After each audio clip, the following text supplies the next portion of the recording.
Bom dia a todos, bom dia Colombo, bom dia Elisa, bom dia É correto transformar isso em lobista ou não?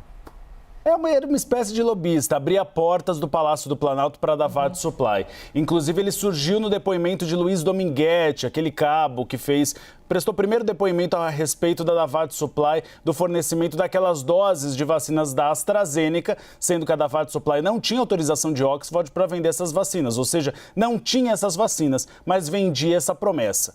Ele surgiu no depoimento, então, de Luiz Dominguete, que disse que ele era uma espécie de abridor de portas, facilitador no Palácio do Planalto e no Ministério da Saúde, e que ele era uma espécie de ponte com Roberto Dias, que era o ex-diretor de logística do Ministério da Saúde. Cristiano Carvalho, que também é representante da Davat Supply, disse que o reverendo Hamilton de Paula tinha uma espécie de ofício para representar a Davat Supply no Ministério da Saúde. É por isso que é uma figura que era até então misteriosa, mas que aparece como uma imagem ou um personagem que é estratégico para se saber por que o Ministério da Saúde recebeu a Davat Supply sem confirmação de que ela teria quase 400 milhões de doses da AstraZeneca para vender ao Brasil.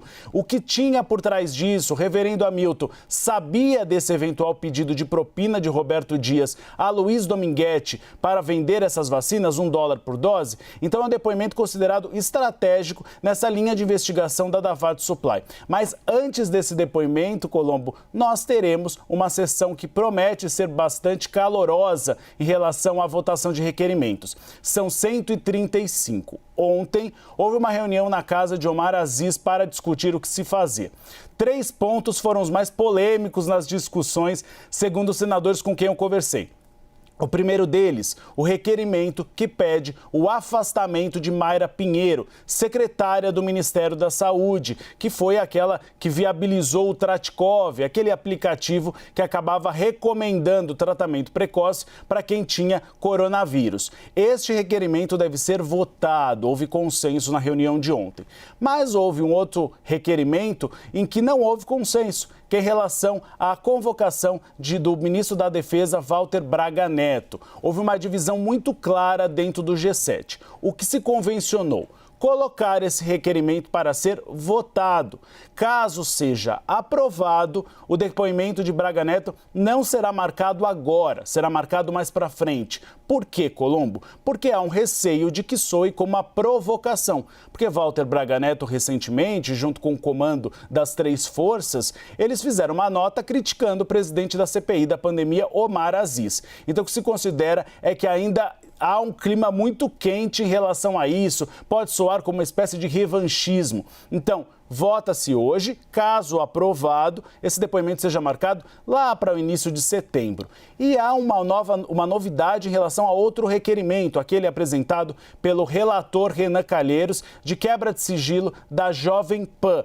Esse, segundo o que me disseram alguns senadores, o relator decidiu retirar de pauta depois da polêmica que se causou a respeito sobre liberdade de imprensa, enfim. Então, este requerimento não será mais votado, Colombo e Elisa.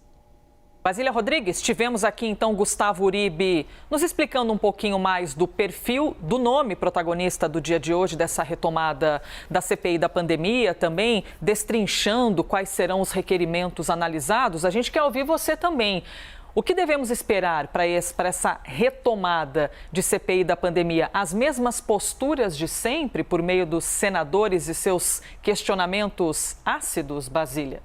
Com certeza. Eles querem detalhar, destrinchar ainda mais o perfil desses intermediadores, né? Esses atravessadores de vacinas. Então, hoje a gente vai acompanhar o depoimento do reverendo Hamilton Gomes, ele que em uma conversa aí captada pela CPI do Dominguete, o cabo Dominguete, foi citado como alguém que tinha contato com a Michelle Bolsonaro, a primeira-dama do Brasil, né? A esposa do presidente Jair Bolsonaro. Em um determinado momento, Dominguete afirma: a Michelle está no circuito. Mas de que forma? Uma das maneiras dessa intermediação ocorrer seria a proximidade com o reverendo Hamilton Gomes.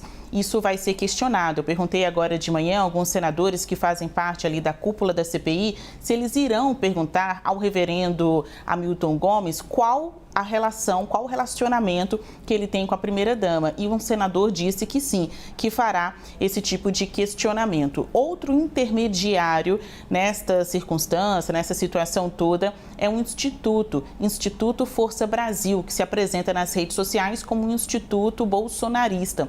Este nome foi trazido à CPI pelo Cristiano Carvalho, que é o representante da Davat aqui no Brasil, a empresa que estaria vendendo doses de AstraZeneca, apesar da AstraZeneca dizer que não possui intermediários. Esse instituto é comandado por um coronel, Elcio Bruno, que seria aquele Elson com H, vocês lembram, né? Nesta primeira etapa aí da CPI da pandemia, em um depoimento em que vários nomes foram trazidos à investigação, o Cristiano Carvalho citou o nome, então, de Elcio com H. A CPI quer ouvi-lo também.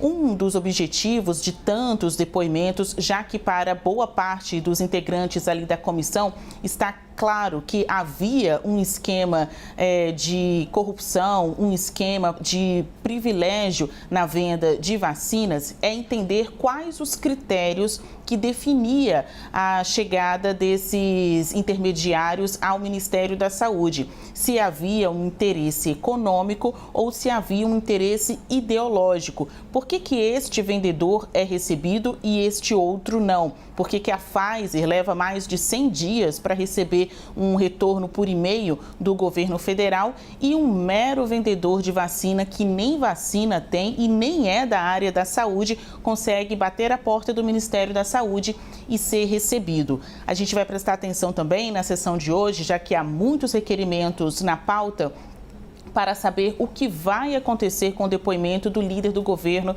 na Câmara dos Deputados, Ricardo Barros. Lembrando que ainda não tem data marcada, mas os parlamentares não esqueceram que em uma hora vão ter que ouvi-lo. Queria fazer uma perguntinha rápida para vocês, já está na hora da gente encerrar o quadro aqui, Basília e Uribe. Para quem quiser responder, enfim, o ministro Braga Neto, chefe da Casa Civil, durante um bom período da pandemia, agora ministro da Defesa, com quem o presidente da CPI, Omar Aziz, estabeleceu uma discussão pública, uma nota muito pesada feita pelo ministro da Defesa, Braga Neto.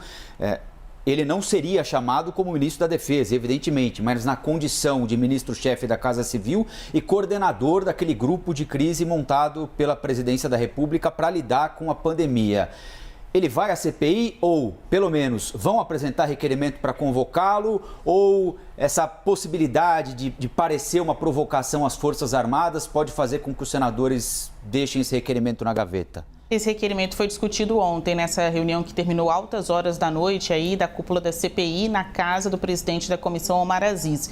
Não há um consenso para que ele seja votado agora, mas nem por isso ele vai ser colocado na gaveta. Fica sempre aquele risco de que o ministro da Defesa seja chamado para depor na CPI, sim, no formato de convocação. Algumas pessoas viram este recuo da comissão de não colocar um requerimento para votação, de ouvir Braga Neto, como já um ato aí da presença política da negociação do senador Ciro Nogueira, agora como ministro da Casa Civil, nos bastidores. Mas tem um ponto bem importante para a gente colocar aí, Colombo, Elisa e Uribe. A Câmara dos Deputados já aprovou um requerimento para ouvir o ministro da Defesa, Braga Neto, e vai ser agora, em agosto. No dia 17 de agosto, já está até marcado um depoimento, uma prestação de contas aí do ministro à Comissão de Fiscalização e Controle da Câmara, mas aí não no formato de convocação, e sim convite. E o objetivo não tem nada a ver com a pandemia, é justamente saber o alcance das declarações feitas pelo ministro sobre voto impresso, eleições 2022 e um possível ou um tormentoso golpe.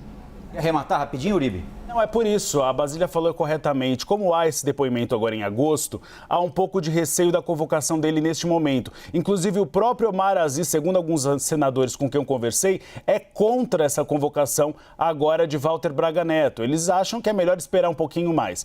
Mas não houve consenso na reunião de ontem. Inclusive, foi o assunto mais caloroso, segundo alguns senadores me disseram. Houve muito debate, mas uma pequena maioria do grupo do G7, incluindo também a bancada feminina, acabou decidindo que este requerimento será analisado hoje. Mas há um grande receio dele ser derrotado